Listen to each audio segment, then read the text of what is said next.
Welcome again to the S.E.M podcast. Zach Hewlett and Jack Bryce are here tonight, and we're joined by our friend Chance Clarkson. Chance, how are you tonight? I'm doing great, Zach. It's good to be here. Awesome.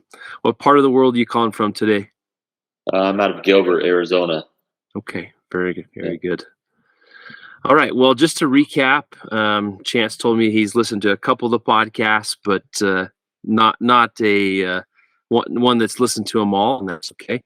But we just talk about your decision to go on a mission and your reaction going to Scotland. Then we'll jump over your timeline, talk about life since you've been home, and then we'll go back through Scotland and reminisce. So I'll just give the time to you, Chance. Yeah, well, it's funny, we've been in communication a little bit over the past few months, and I thought to myself, what in the world do I have to say? And I heard Derek Cooley, who I know real well, and James McCabe as well, and I saw his and a few others, but I'm like, yeah, these guys are way more interesting and have more to say than I do. But I can give you kind of my basic, outline of, deciding to go on a mission. I was a pretty rambunctious guy, young man, I guess you could say, probably making some pretty poor decisions, but never really wanted to serve actually a mission until I got about 18. Back then, it's like you wait till the last minute. 19 was the age compared to now, and had some experiences where decided I did want to serve a mission, and which was exciting. And leading up to that, I had one of my cousins who we worked together went to Brazil on his mission. So I was reading the Portuguese Book of Mormon, thinking maybe this is going to lead me to go to Brazil or something silly like that, and open up my call, and it's about the whitest place in the world, and and Scotland, and I was totally amped up. I loved Braveheart. That's about all I knew at the time, but super excited to go to Scotland, and probably said Edinburgh, Scotland, just like all of us. But so that was a pretty exciting time, and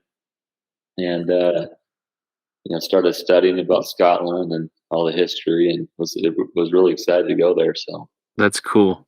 Timeline wise, when did you enter the MTC? And I'm assuming you were there for the full 2 years, correct?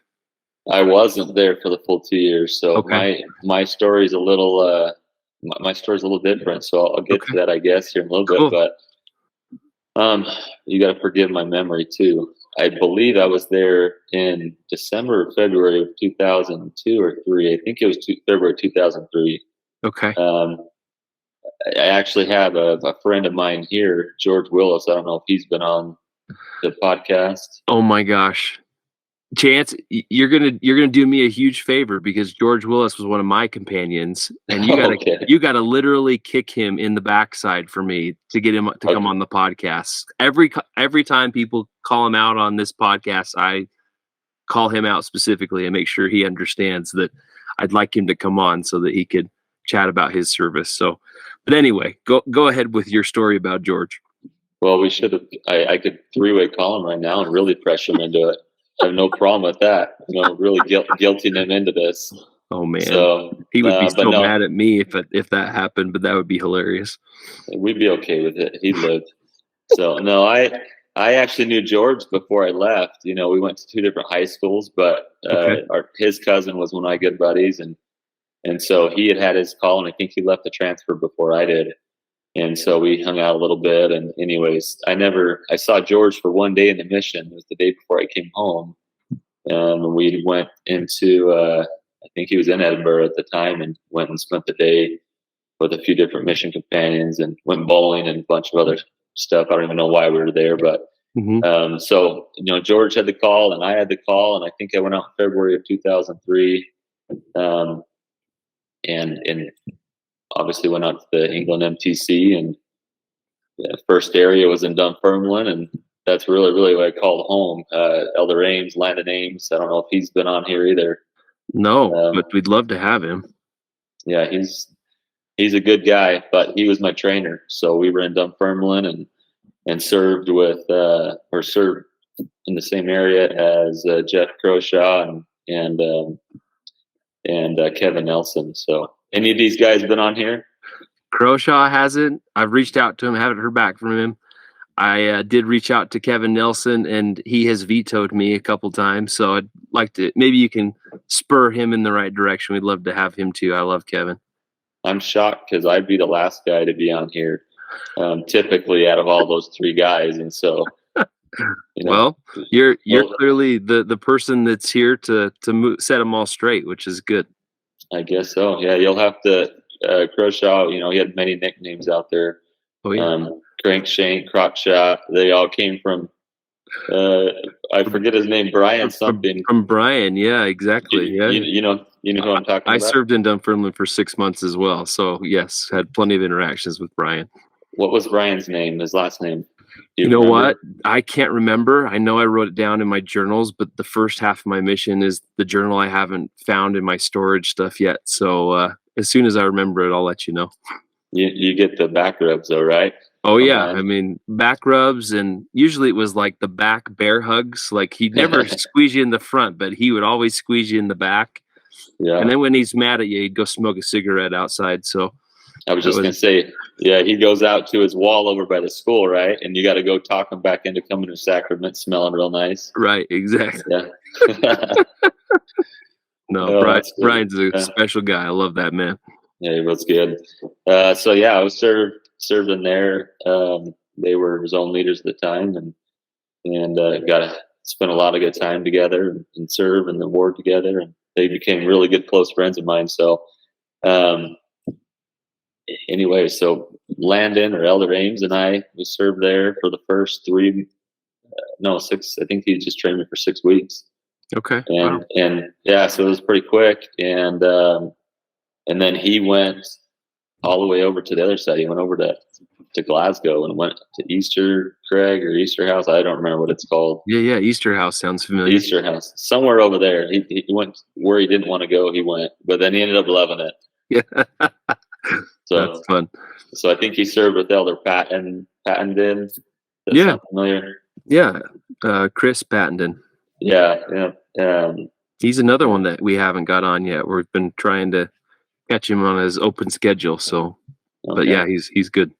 Yeah. So they served together over there, and I was companions with Elder Osmond in the MTC, and he went to the west side, and I left before I ever got to see him again. And so has he been on?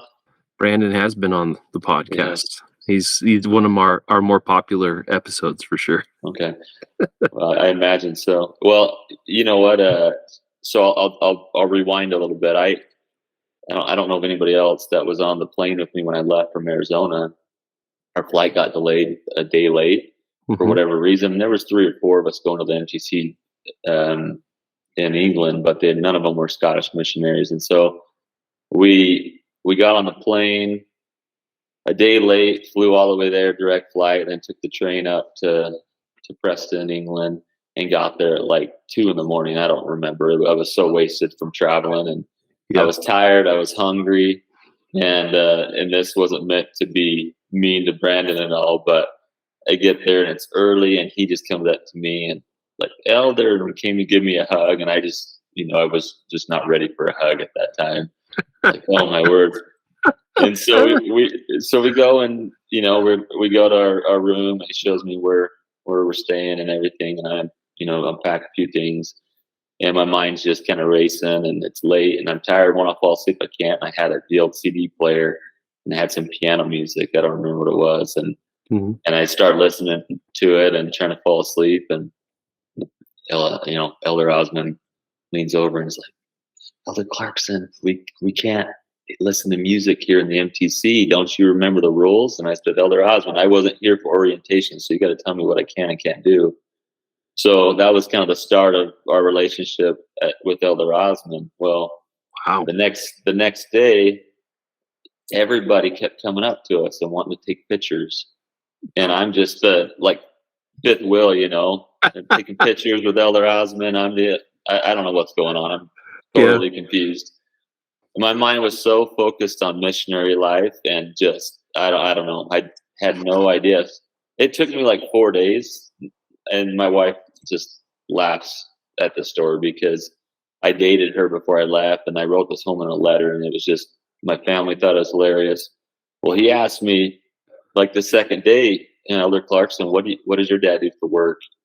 And I said, my dad's, he's disabled. He was in the Vietnam War, and he's struggling with his health and whatnot, and it didn't work. And I said, oh, what does your dad do? And he goes, well, he's an entertainer.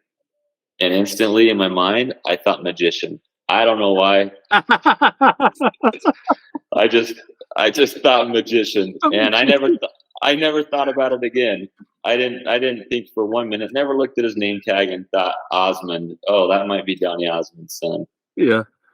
We went like 4 more days, and finally we got asked to do a musical number, and a bunch of people wanted to come up and take pictures with us for the musical number. And it dawned on me, like we were doing 98 hymn number. I don't know why I remember this.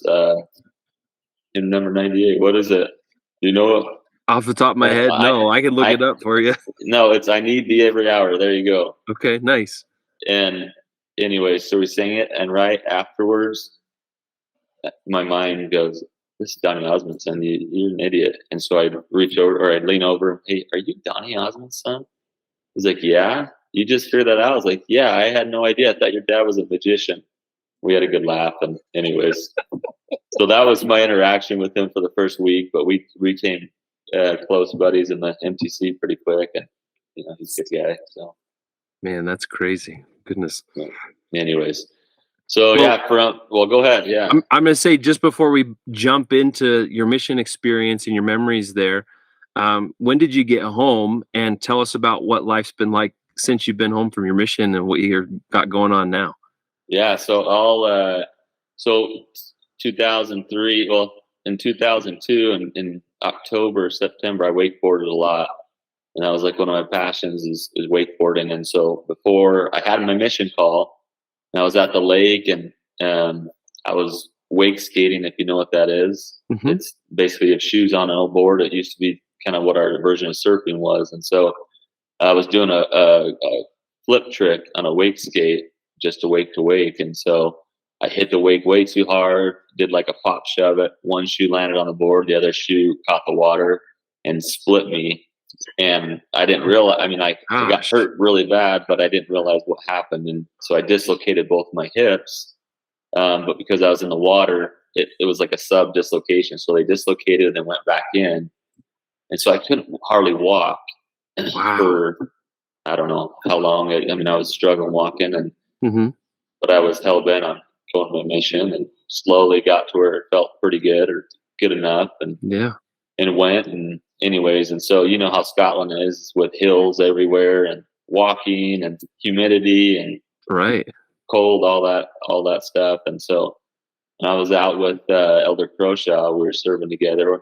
At the end of Elder Ames, I started having some pretty bad issues with walking and my hips, just severe pain. And anyway, so I'll get further into that, who I served with and kind of that whole process. But I ended up coming home in August. So I was about 7 months out. Okay. Wow. Came home in August, and I stayed a missionary for about 5 weeks while we tried to figure out what was going on, and the hopes of getting to go back up to Scotland. But not really knowing back then, they didn't.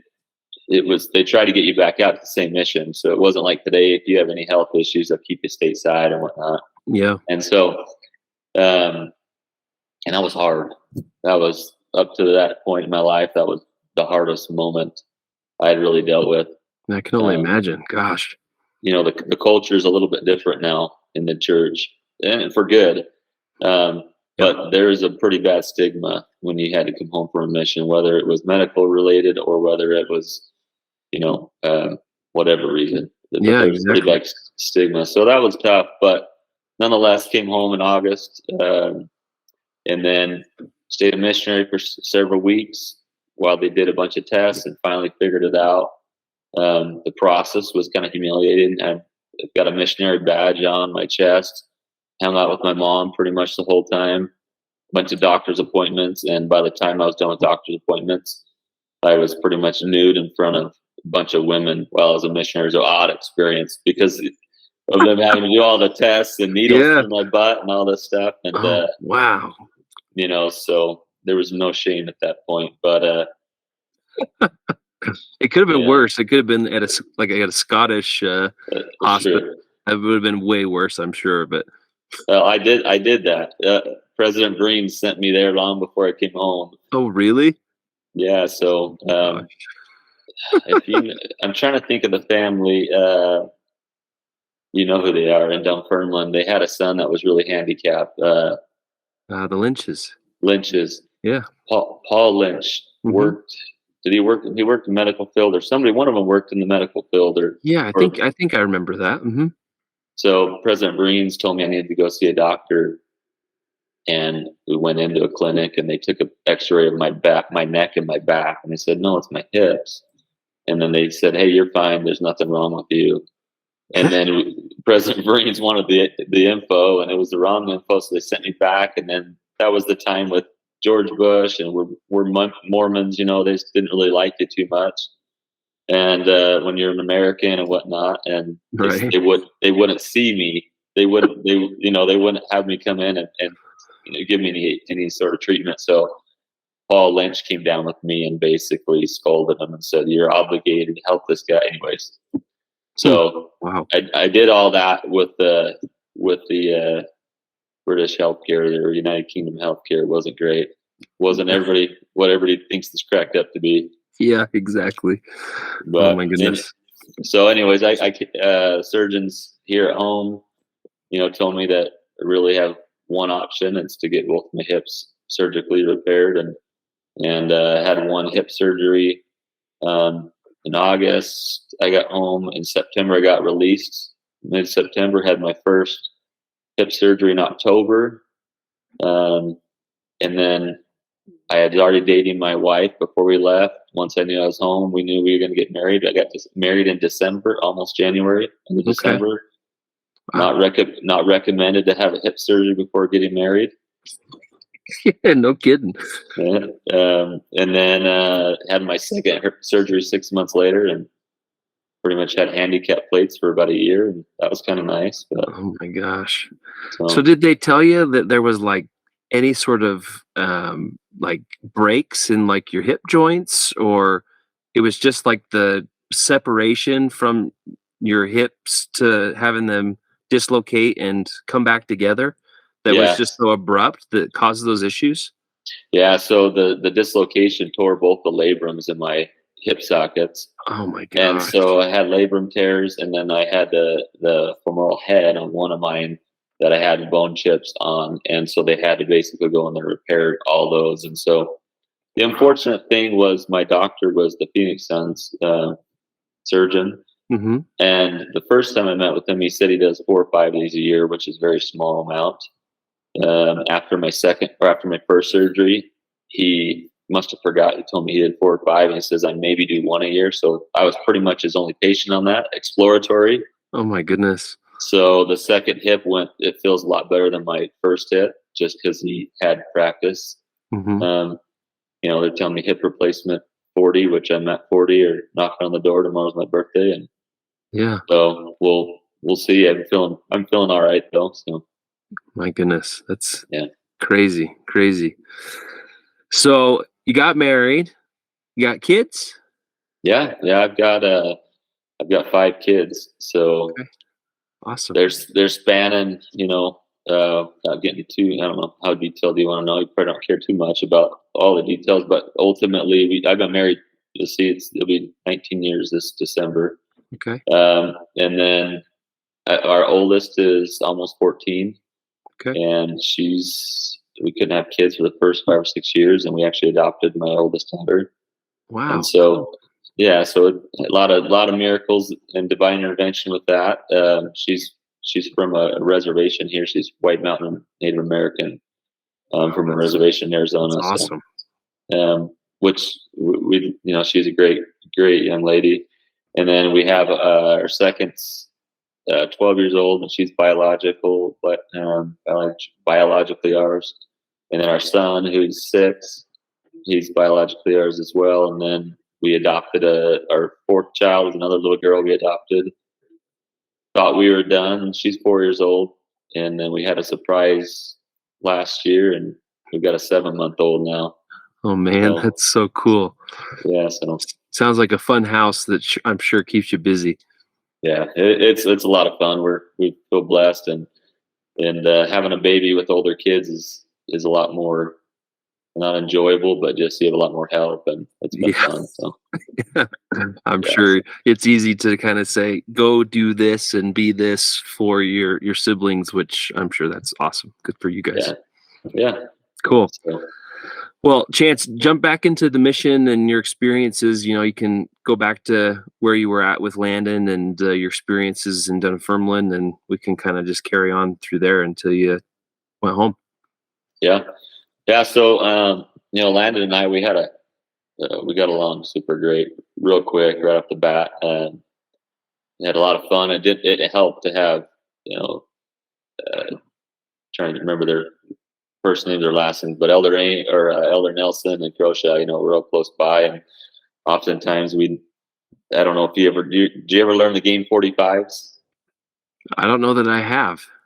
No, it's a big thing with Derek Cooley and Ames and Nelson and Croshaw and a few above, before my time, but we'd get together every once in a while over at their flat and, have a good night of 45s and, had a lot of good fun with those guys. But it kind of came to an abrupt end. We were hoping President Breens was going to keep us together for 2 transfers, and Yeah. he got shipped to the other side of the country, and I stayed there. And Elder Sariato, so Kofi Sariato. Oh, really? Cool. Yeah, he was my second companion, and actually we were in the tri-companionship before that. I forget. I don't know if it was Elder Nelson went to the office. I think he went to the office and got called.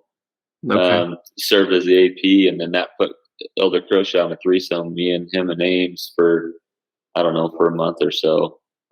So we had a really good time there. And the funny thing is that neither one of them could drive, and so we had the car.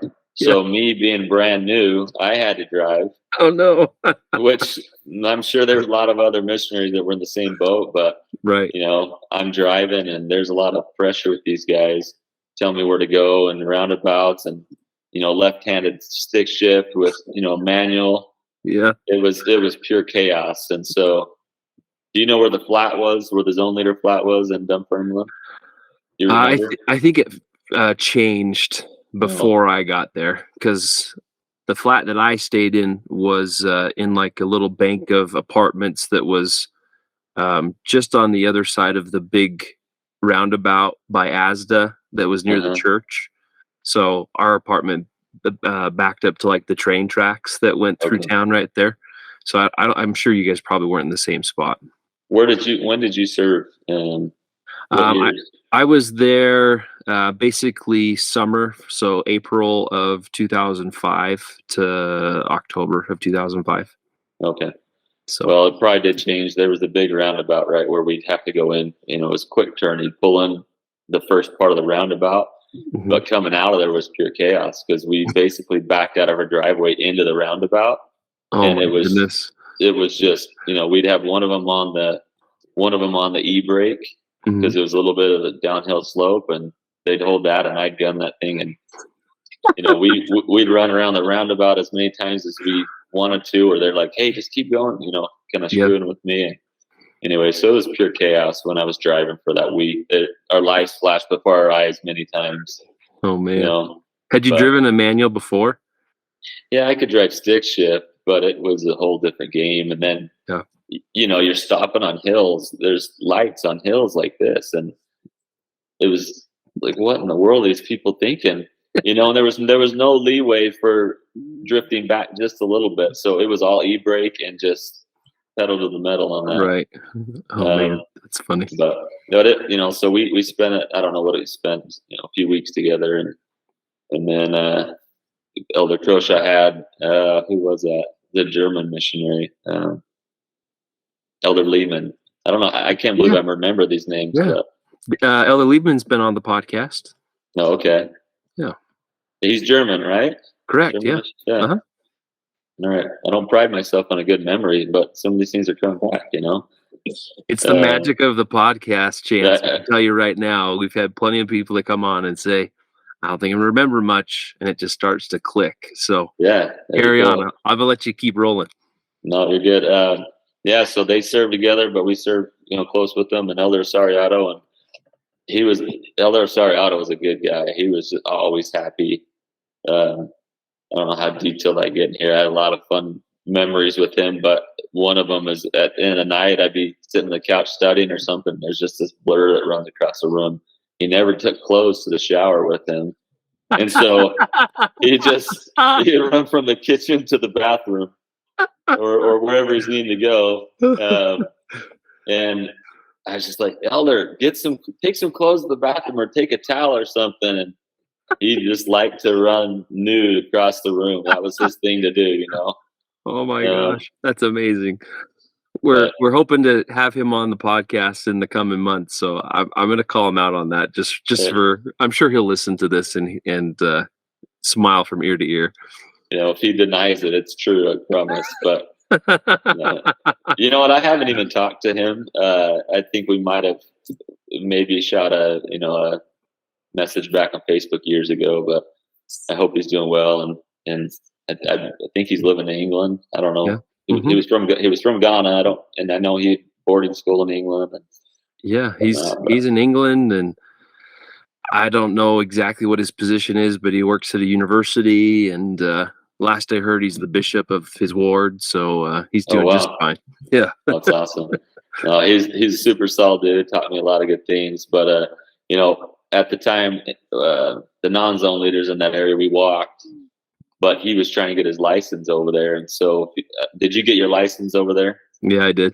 Yeah. So you had to do so much training and time driving. I mean, it was pretty painful if you didn't have a car. Yeah. Did you have your companion come with you when you did all the training sessions, or was it by yourself?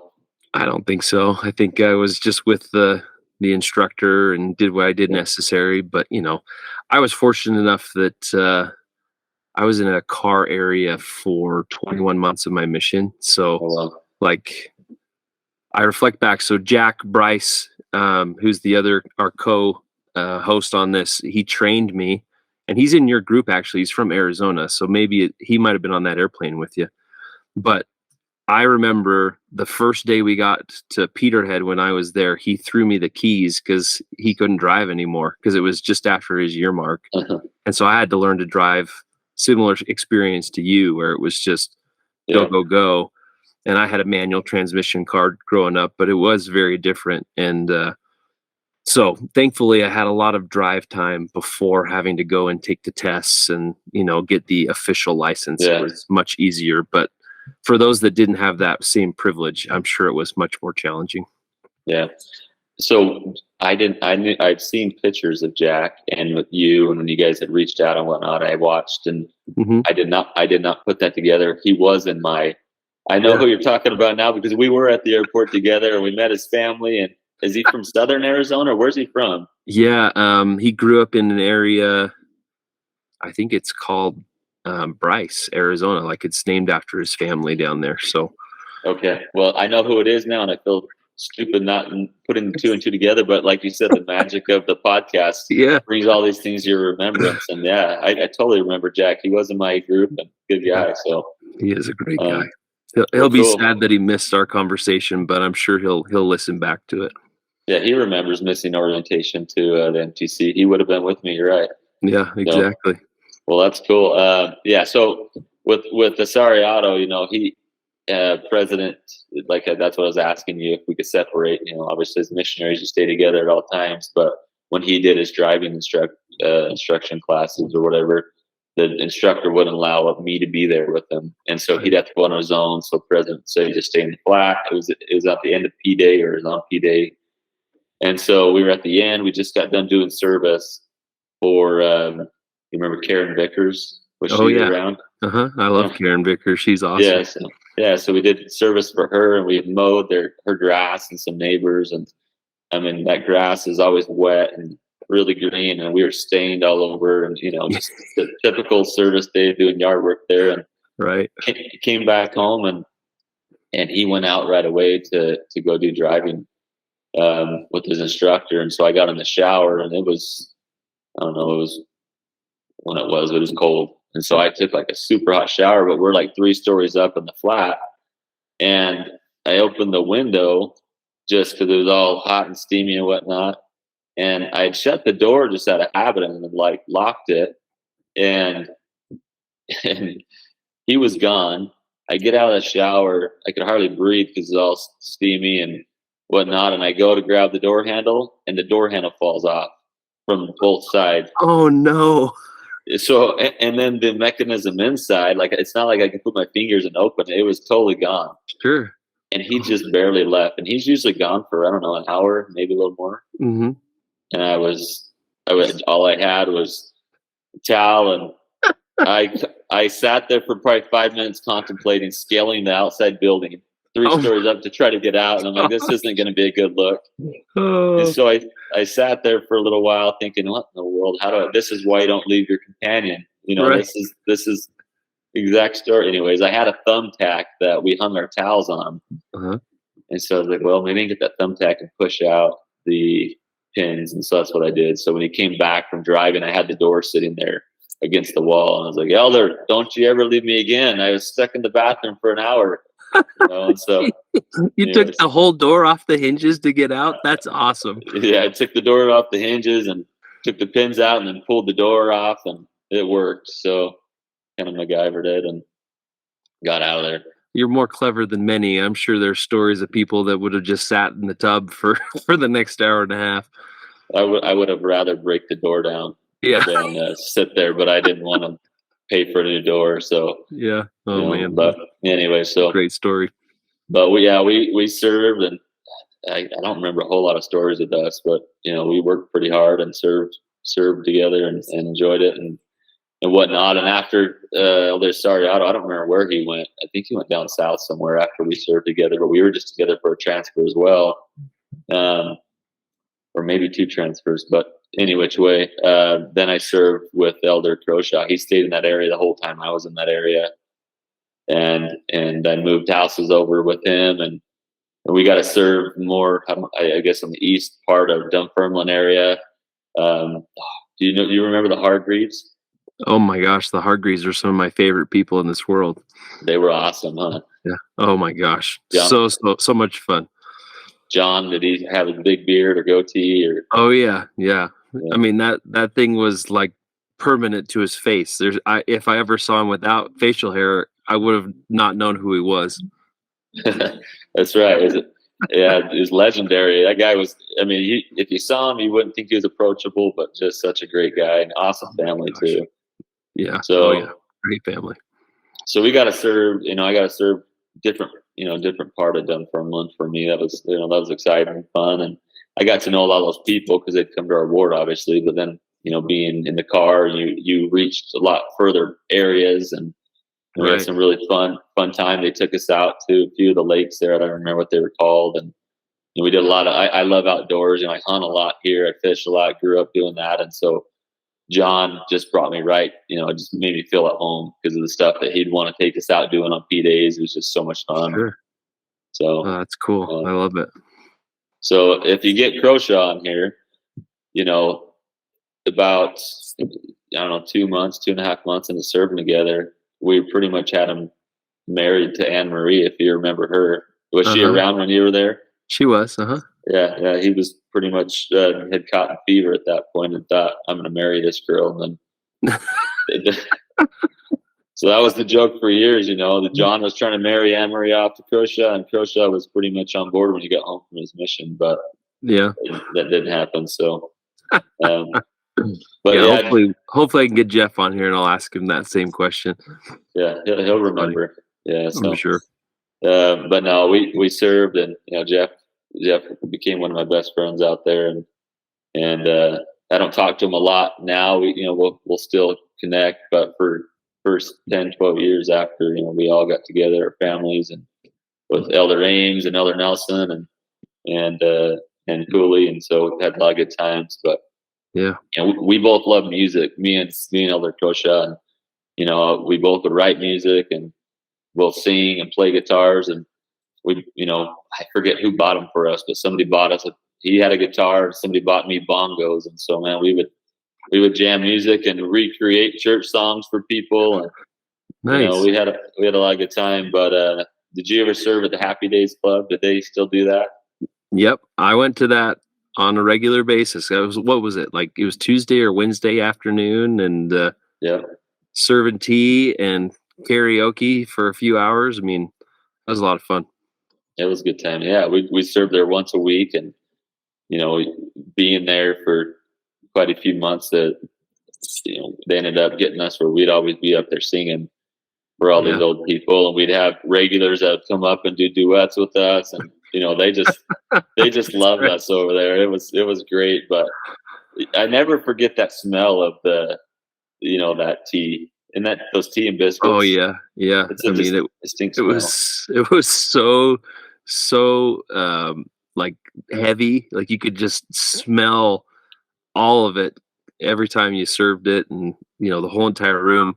It was full of that and cigarettes, and so oftentimes I was like, is this really the best place we could be for this period of time in the day? But whatever, we were doing service and it was all good. Did they get you to sing like the country songs? That was what they asked me to do when I came over? They said, if you can sing, can you do the country songs? Because they liked American country music, but nobody in Scotland or England could sing the words the way that the people from America could sing them. Did you ever do that? I did, but I want to hear your country voice first. Oh no, you don't. You don't want to hear my country voice. I got roped in though. I sang all the good ones, from Alan Jackson, Toby Keith to Tim McGraw. I mean, it just made them happy that somebody could sing the songs that nobody else could sing. I was there with you. I sang lots of country songs there. And one lady, I forget who she was, but she loved Two Sparrows in a Hurricane. You ever heard of that song?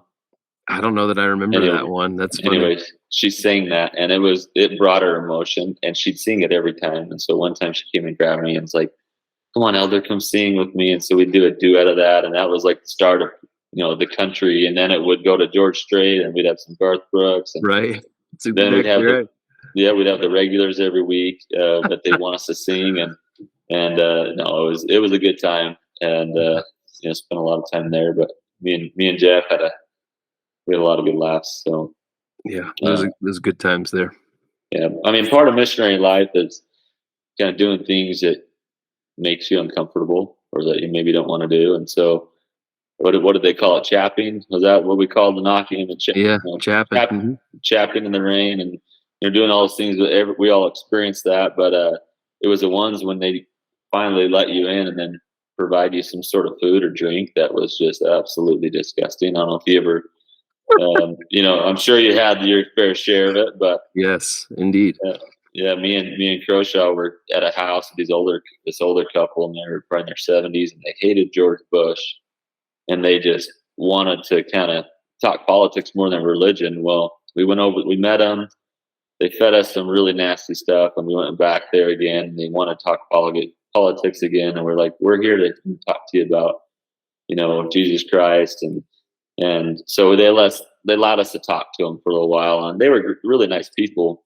But they brought out lunch, and their cups were like, the rims of it had so much crap all over. I don't know what to call it other than crap on it. I was afraid. I was like trying to keep my lips off of it and pour it into my mouth, trying to be considerate of these people with the hopes of maybe they're going to let us teach them more than once, And Yeah. and then they bring out like a tri-stack platter of sandwiches, and they were like these little squares, 3-inch, 4-inch by 4-inch, but they cut all the crust off, and it was salmon, and it had to be canned salmon, which okay, that's fine, but then the bread was just pure mold, and Koshaw looks at me, he's like, "I'm not eating." And I was like, I didn't have the heart to say no. I didn't have the capacity to not accept these people's food, and part of it was probably my inner desire to, well, if I eat it, maybe they'll see how hard we're working to be here to teach them. Yeah. I ate probably 4 or 5 of those things, and I told them I'm going to be puking all night. It's just most disgusting thing, just pure mold. Oh, God. Anyways, you know, I would have taken that opportunity and said, "Can we take a moment and bless this food?" we may have. I don't remember. I just know it was absolutely, you know, everybody tells you, hey, you know, haggis, you're gonna eat haggis. That was nothing. Like, this was by far the worst thing over there. Oh yeah. But you know, so nonetheless, we didn't teach him much more after that. So I was just eating for my own good at that point. But you know, those are one of the little things that you don't think about when you first go out, and but it helps you to, you know, do things you don't really want to, but also to shows you how much you love the people you're trying to teach them. And I think that's one of the powerful things about being a missionary is, you know, propels you forward to try to connect in any way possible. At least that's how it was for me, you know. Yeah, so, I agree. Yeah. But, you know, one of the introductory things, like second day I got there, Elder Croshaw and Ames and Nelson took me right away to go get a battered Mars bar. And, you know, that and a club soda or iron. We weren't supposed to have iron brew. I don't remember if we ate it, drank it or not, but I haven't thought. That was such a funny rule. Well, I see missionaries at my house, they'll drink Coke or Mountain Dew, and I mean, thinking, you're not allowed to have, I couldn't have iron brew. You can't have that, you know? Yeah. I mean, the explanation, I remember asking about it one time, and President Raines was like, it has caffeine in it, and everybody thinks that Mormons don't drink coffee or tea because it has caffeine in it. And I'm like, well, can we buck that stigma just by drinking it and sharing why we drink this versus the other ones? You know? Yeah. So it was an interesting rule, but yeah, it was a rule. But yeah, so they took me and tried to clog my arteries the second I got there. With I might have had two battered Mars bars. I don't remember, but you know, everything was deep fried over there. So it was bizarre to me that there was people alive in that country because deep fryers were in their kitchen. You know, it's like you have the sink right here and deep fryers right here, and you're thinking, don't accidentally wash your dishes in the grease, the oil, but and who knows how old the grease was in some of those personal fryers. I mean, oh my gosh, you get flecks of stuff on your food and you're like, no thank you. That's exactly right. Yeah, I don't think that's getting any sort of USDA approved replacement anytime soon. So no, definitely not.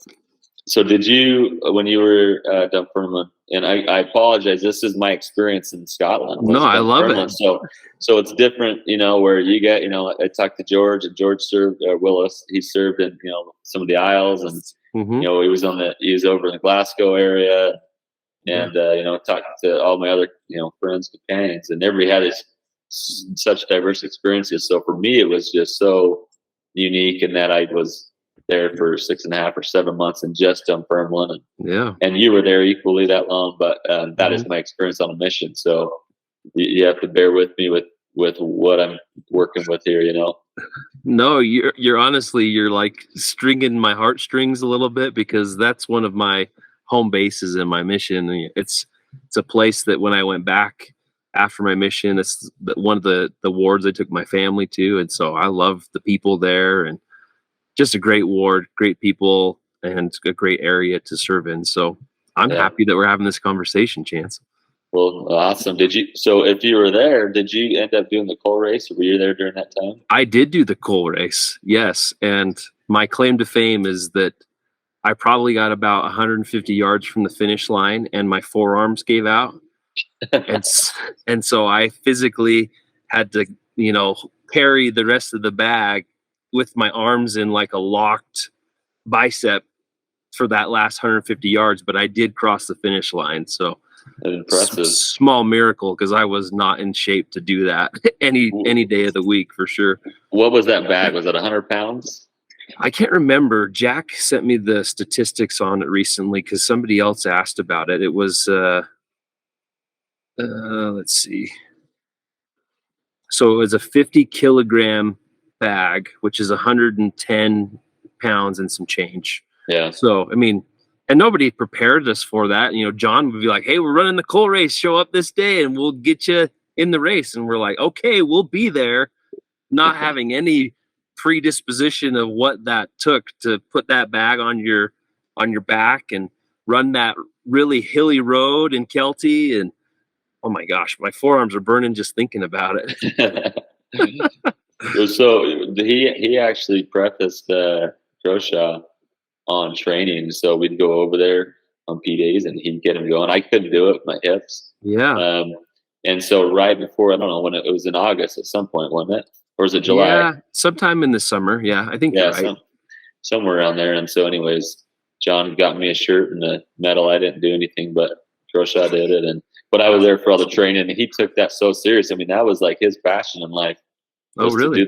He loved it. And so he took us out and showed us all his techniques and whatnot. But yeah, I mean, I'm trying to remember their older son's name that I think he'd won it like, I don't know, a dozen times in the past. And I only met him a handful of times, and the Cole race was one of those. The oldest son, I can't remember his name off the top of my head. But yeah, I mean, it was clearly something that their family just loved, and it was a big day for them every single year. And yeah. I'm just glad that they invited us to do it. It was a lot of fun. Yeah. Who was your bishop in Dunfermline when you were there? Was it Paul Lynch? Yeah, Paul was our bishop when I was there. Okay. Yeah. So Watson, did you know what was his first name? Watson. Is it Watson? Daryl. Daryl Watson. Yeah. Yeah. So he was our bishop when I first got there, and then he got called as stake president, and was it Dundee? Yeah, that's right. Yeah. So when he was up there, I don't remember why, but Croshaw and I got to drive up to Dundee. That was kind of fun, and we went to a stake meeting up there, and cool. So we got to go do a little road trip, and obviously, being out there, what is it, Stirling Castle on that side? There's a few places to go visit. So right. Obviously, as a missionary, it was fun to go see that, and yeah, just. I mean, our favorite drive, and I did it a handful of times while I was there because it was beautiful summertime, was going up to St. Andrews, either on the way up to a zone conference or a zone activity in Dundee. So you guys probably had the zone, though, that was more Edinburgh-centric at that point. Or you guys were your own zone, right? Yeah, we were, but we did do a zone, not a conference, but like a activity up at St. Andrews. So I forget, there was a lot of us, but I forget where everybody came from. But we did St. Andrews and that beach. What was the movie that was filmed on there? I don't know if I ever saw it, but everybody else always talked about it. Chariots of Fire? Yeah, there you go. I think the name of it. Yeah. Yeah. So a lot of cool places, great history. I never got over to Stirling while I was in Dunfermline. I did that after my mission, but you can kind of get a whole bunch of places really quick in that proximity, which is really cool. Yeah, that was fun, and so we did St. Andrews, and like you said, there's a few other places to go to, but I only went to Edinburgh. I told you earlier. The day before I left, so my mission departure kind of came quick. It was, struggling with some health issues, just walking wise. Yeah. But it didn't really keep us from working because we had a car and whatnot. Mm-hmm. But one night, you do stupid stuff as missionaries. I mean, just the stuff that you entertain, that you're entertained with. A guy that you get close to and you're good buddies with, and Croshaw was in bed, and we had a huge room at the zone leader flat, and which was different than our other room where I served the first, few months. Mm-hmm. And so I was coming down the hallway and I was making some stupid noise like I was a monster, and it freaked him out. I forget, it was from a movie, and it just scared him, even though he knew it was me and lights were off, just something silly. And I was kind of crouched down, like I was scaring him, and my hip gave out, and I hit the floor, and I hit my head on the door. It didn't hurt me, but we were laughing so hard because my hip just gave out, and that was kind of, I had to sit there and kind of finagle it back in a little bit to where I could walk. And so, then right after that, that's when Paul took me and helped me, at the hospital or doctors or whatever it was that we went to. Right. Mm-hmm. When they couldn't get a straight answer from them, that's when I talked to President Breens, and President Breens talked to the brother in Salt Lake, and that's when they said, he needs to go home and get it taken care of and figure out, and then go from there. And so it happened really quick. I wasn't expecting to go home and as you're out there, that's 6 months. I think everybody as a missionary has homesickness to some extent. For me, and this is my personal experience, because I didn't want to serve a mission for many years. It wasn't on my radar. It wasn't something I was planning to do. So once I decided to do it, I was just so all in and wanted to just be the best missionary I could be. And so for my mindset, I had a dad at home that I didn't think would be there when I got home just because of his illness. I had a lot of responsibilities back home that most, 17, 18, 19-year-olds didn't have, with my family, my mom. And so for me leaving, I honestly, in my mind, thought, well, in 2 years, I'm not going to see my dad. And in my mind, I thought, I'm going to have a decision to make. Do I go home and support my dad's funeral, or do I stay out? And that was always in my mind. And I'll share a little personal experience I had before my mission, which helped me kind of deal with this whole process. Was that it was December right before Christmas, and I was leaving, so it was February. I was leaving on February 3rd, I think, and I was sitting at the counter and talking to my mom, and I just had a super just definitive impression that I wasn't going to be serving a full-time mission, and it confused me. And I had shared that with her, and I said, and we both talked, and I just assumed it was dealing with my dad and the circumstances back at home with my mom and whatnot. And we talked about it, and then I never thought about it again. I felt peaceful. I didn't know what it meant exactly, but I just felt like there was something was going to happen. Yeah. And so this never crossed my mind, even though I was injured at the time. And when I got the call from President Breens, it was really hard, because him and I just like most of us out there, he's like a father figure, where I had a really close relationship with him in a short amount of time, and you have really intimate conversations that are, personal, sacred to you or to us. And I've talked to him since I went up, I've seen him in Utah a few different times, and everything's great. And he was a great man, and he was dealing with a lot at the time, but it just was not an easy thing, because, he started questioning me and my desire to be out there, which I would probably do the same. But for a 19-year-old that was dealing with a lot of just emotions outside of that, it was such a hard departure, because it was not a great conversation with President Breens on my final day, or 2 days before I was going to go home. And I left there with a lot of just open-endedness and no closure. But the one thing I had that night, as I laid in bed, and I'm sure I was emotional, knowing I was going to be leaving, with that thought, that memory of me and my mom sitting at our table, of knowing that or that feeling that I had, that was kind of preparatory, and it really prepared me. Because in that moment, I felt totally at peace and said, whatever happens is what's supposed to happen. Yeah. And so that was kind of the way it departed. And I didn't get to see President or Sister Breens. I didn't get to really talk to them. The doctors here talked to them, and I think my mom had a conversation, and then just like that, 5 months or 5 weeks went by, and got released, and that was kind of the end. And it was, I got out, and this isn't like for me, this isn't at all, but this is just my experience as I kind of relive it. You get off the plane, and most homecomings are a really happy experience, and it was just a weird, surreal experience. Just my mom there, and I never spoke in our home ward. I never really. It was just a weird transition. Seriously? Yeah, it was hard. Oh my gosh, that's awful. I hate that. I hate that so much. But again, like you alluded to earlier in our conversation, that was a huge stigmatism on missionaries returning early. And it came down to people judging one another when they had no right to do so. And I feel for people like yourself who had a physical ailment that caused you to come home, but no one else knew that. It's not like you went around parading and saying, I came home because of this, and told all the world about it, because that's none of their business.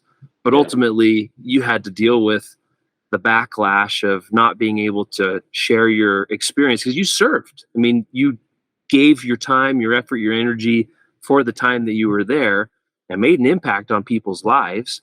So why wouldn't you be given the same treatment as someone who'd been there for 2 years because you came home for the right reasons? It was your health and wellness. So I'm sorry that happened. That sucks. I would be, if I were your mom, I would be so pissed. Well, excuse my language for those UK people listening, but I would be really upset with the leadership not allowing you to share your experiences. Yeah, it was, and there's a lot of good people. Like our bishop at the time was a good guy. I think there's a lot of people didn't know how to respond or how to, I don't know. It was such taboo to come home early, and for lack of better words, they just did not know how to respond to it or how to deal with it in a way that didn't make everybody uncomfortable. And so that's when my stake president was really awesome. As soon as I got the doctor's orders for surgery, I met with him and he said, Chance, so here's where we're at. If you end up having surgery, you start your time over, and you cannot I couldn't put my papers in for a minimum of probably 14 months because it was 6-month recovery on the first, 6 months for the second.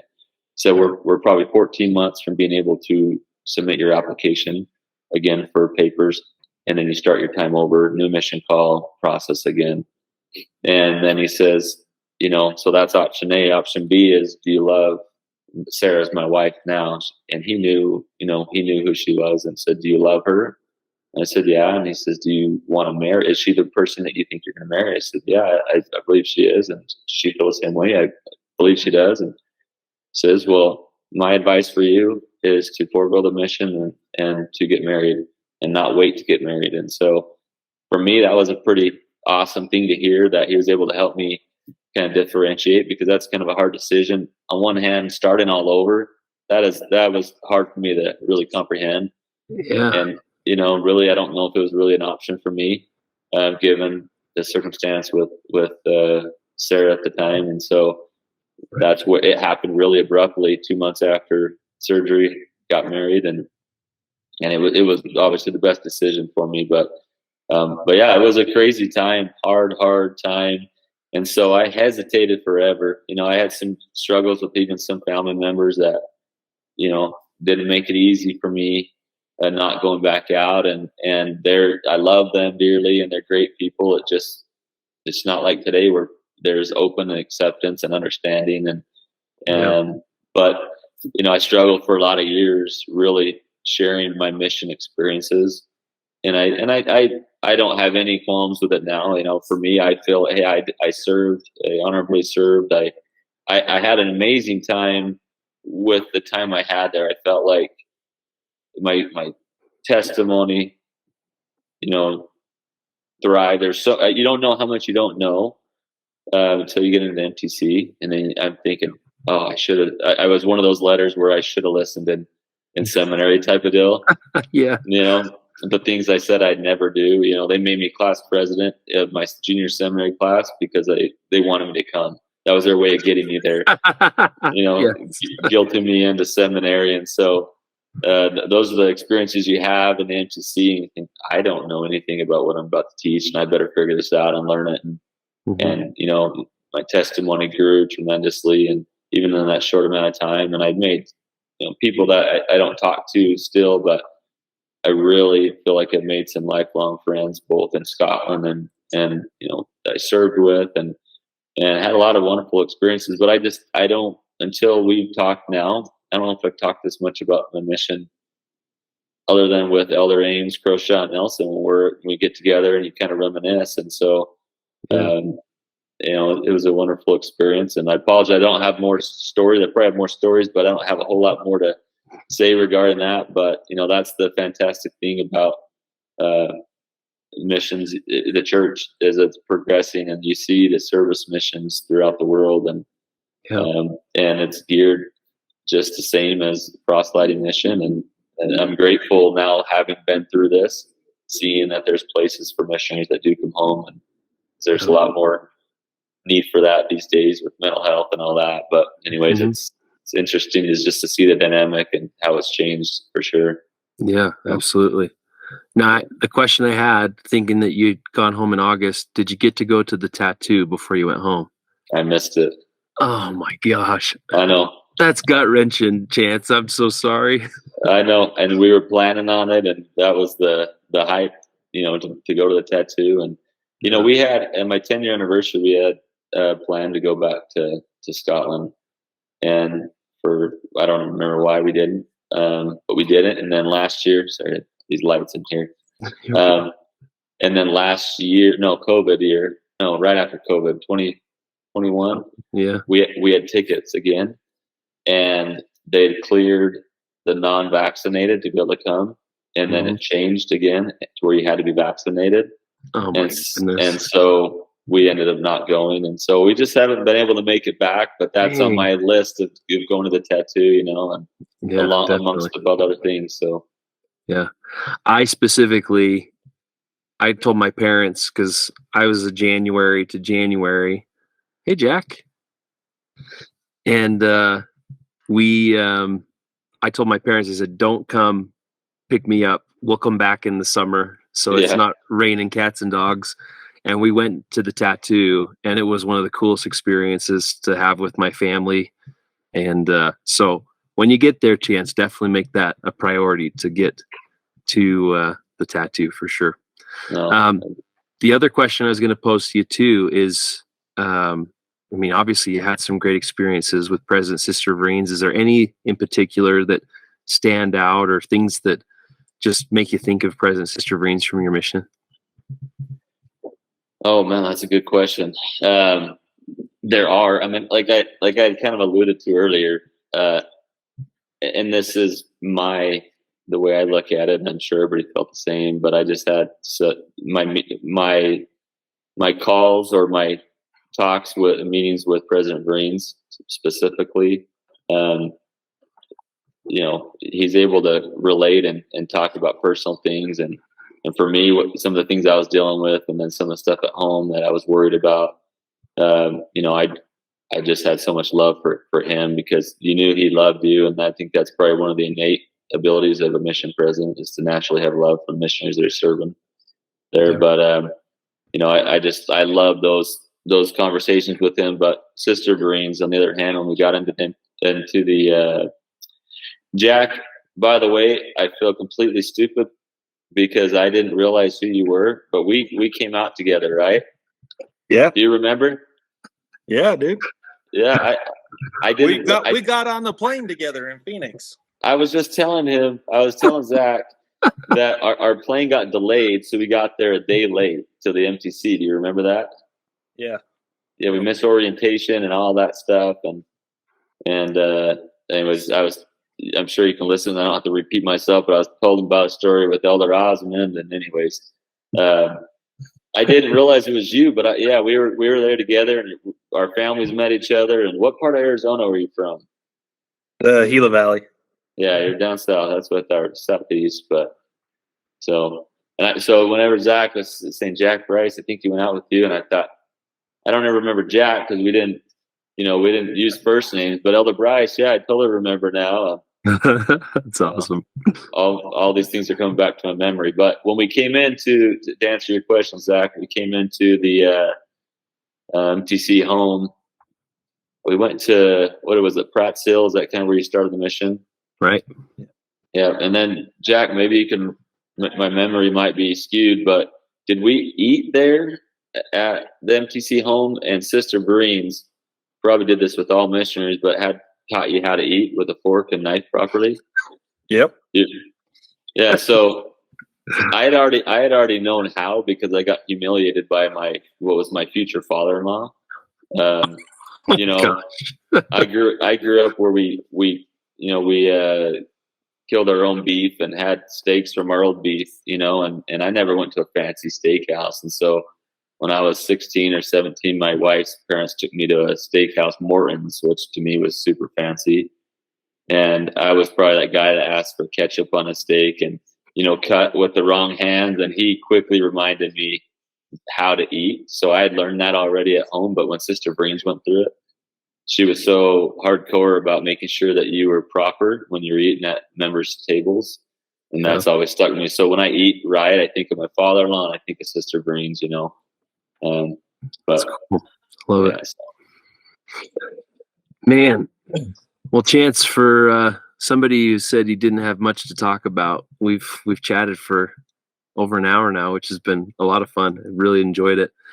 You've called out quite a few great missionaries that we'd love to have on the podcast. Is there any others that, if we can get them on the podcast in the future, that you'd love to hear from? Yeah, I'm trying to think who else they served around. Did you have Elder Grant? Rory? Is it Rory Grant? Yeah, Rory's been on. He's been on? Yeah. Yeah, they'll probably start rolling in, but the ones I've mentioned, you know, you got Elder Ames, Nelson, Croshaw, and Sariato. Those are kind of, I know Cooley's already been on here, but those are some of the main ones. I do have this one for you that he was before our time, and this was the big running joke. And Cooley was like one of the last guys in the mission that really knew about it. But did you guys ever hear of the Tickleback Club? I won't go into detail on that. No. Okay, well, you can have Cooley back on and ask him about that. But no, you have to disclose it. Don't do this, Chance. The statute of limitations is over. I mean, it's been almost 20 years since you guys got on your mission. Share it, and then Cooley can come on and share his piece. Come on. Okay, so I'll give you the details that I know, and I'm trying to think of his name. He's a guy from Gilbert here, and I grew up with him, went to high school with him. He's a couple years older.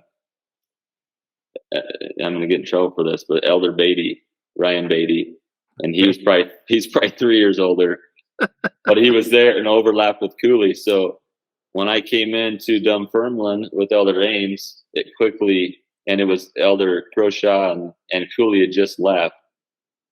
I quickly heard about the Tickleback Club, and it was described to me as, yeah, you just, when it's hot, you know, you get a hot summer night and you're in Scotland and you just do anything to have your back tickled, you know, you really rely on your companion, and this Tickleback Club started. You know, you do weird things in your mission is what's being described to me fresh out.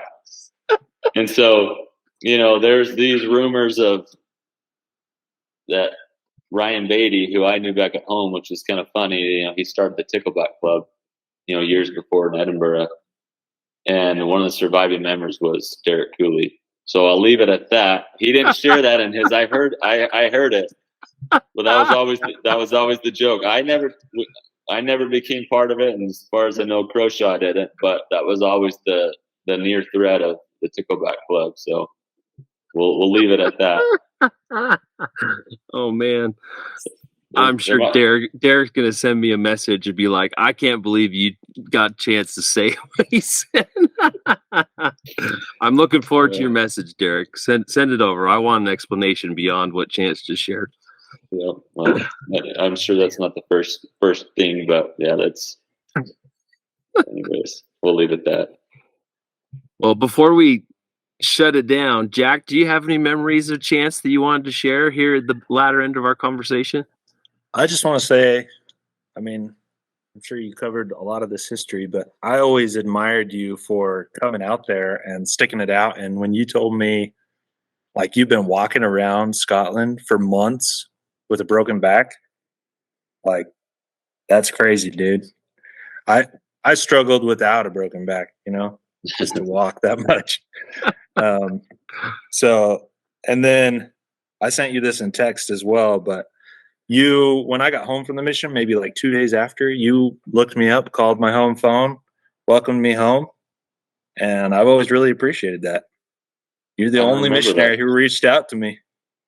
You don't even remember, but it had I don't even remember. That's awesome. Well, it had an impact, and so I really appreciate it. Well, that's the good and the bad, is that you form these cool relationships, and you know, a lot of times you could probably not see somebody for 20 years and get back in a room with them and you know, pick up right where you left off. But I'm glad I did, because that means that, you know, I thought a lot about you, or thought a lot of you, and you know, I missed, like I said, the departure out of there. I missed abruptly. I didn't get to see a lot of people that, you know, we spent time in MTC together, but I'm sure if I'd been out there the whole time, we probably would have served with or around each other. And, you know, so for me, there was no closure, and so that's probably part of the process of really getting that. So I appreciate that, Jack. Thank you. Yeah, and then seeing you, of course, in the church's campaign, I was that like fanboy. Hey, I know that guy.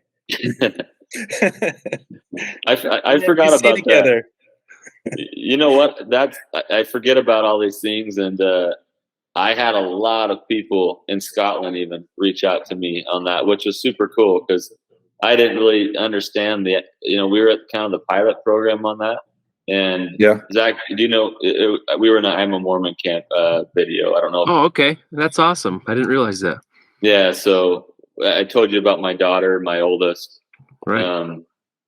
So that story's about my oldest. And so Cool. we didn't know what that campaign was at the time. And our state recommended us to the area authorities, and then they ended up interviewing. And anyways, so we didn't really know what it was. And then they came and filmed us for a whole day, and then told us they had a video and published it. And then we started having people reach out, hey, from Scotland, from the mission, from all over. And it was pretty unique. So I'm glad you got to see that. Feel a little bit connected. Yeah, man. Today, The crazy thing is, we went to Temple Square like 3 years later or 4 years later. And it was the wildest thing. The sisters were like paparazzi, like, gosh, there's Mackay. That's my daughter's name, There's Mackay, and we're walking there and wondering what the world is going on. Well, on the big, on the screen or whatever in the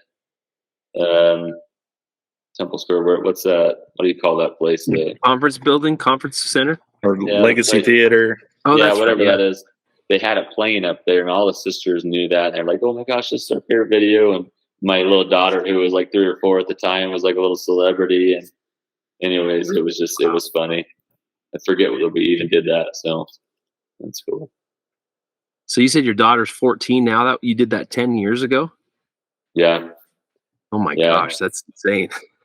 Yeah, we Cool. we were I don't know how many videos. We were one of the first few. There was a few out before us, but we were kind of at the beginning stages of it. And then the campaign kind of caught on, and then the church changed the name completely. No more Mormon. So there goes that. There goes that. So it's pretty cool. Yeah. Love it. Yeah. Well, the other thing I wanted to. Oh, go ahead, Chance. No, I was gonna say thanks. No, thanks. I was pretty not against it, but kind of apprehensive. So I appreciate you guys having me on and willing to listen to me. And it's been fun, kind of talking, and hopefully there's a few out there that know me that maybe this will propel them forward. But go ahead. What were you gonna say? Well, I was just gonna say, one, thank you for being willing to come on. Hopefully this gave you a little bit more closure beyond the abrupt ending to your mission that I can't imagine the anguish of going home and then being given the proposition that you were of saying, okay, have surgery, and then 14 months from now you can kind of start all over. Like that would be really, really gut wrenching to go through. So, and then beyond that, I just wanted to say, if you're still actively engaged in contact with Elder Ames, with Elder Croshaw, and with Elder Nelson, please reach out to them and ask them to come on our podcast, because we would love to have them. We love referrals.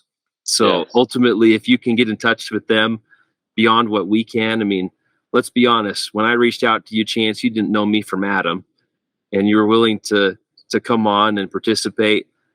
And I'm sure that anytime I've reached out to Jeff or to Landon, or I know Kevin a little bit because we connected over favorite people in Dunfermline, but nonetheless, you have a better rapport with those guys. We'd love to have them come on and share their stories of their missions and just chat about the fun times that we had serving the people there. So, and beyond that, we just want to express our love to you as our brother in Scotland. You are just as much a missionary in the Scotland Edinburgh Mission than anyone else. And for that, we just want you to know that we love you as our brother. So thank you for being one of our wonderful brothers from that mission. Yeah, I appreciate that, and love you guys too. And it's been great. And I'll reach out. I'll have George on the phone tomorrow, Willis, Yeah, And you get George Willis on this podcast. I want to see him squirm here. I know he's not a natural guy behind the camera. Don't. Well, I guess I didn't say don't tell him I said that, but it's here now. So I'm gonna be in the background, like, come on, George, massaging his shoulders. You can do this. There you go. Slapping him around, getting him ready. I mean, the other proposition is if George needs someone to hold his hand, you guys can both be on the podcast, and you can be like a guest host just to make him feel a little bit more comfortable, even though he lived with me for 4 weeks, for heaven's sakes. So anyway, we would love that. Thank you so much, Chance. Absolutely, guys. Well, thank you, and appreciate you guys doing this and having me on. So thank you. Absolutely. All right. Love you, brother. We'll say cheerio to you and talk to you more. Have a good one. All right. Yep, you too. All right, See ya. bye.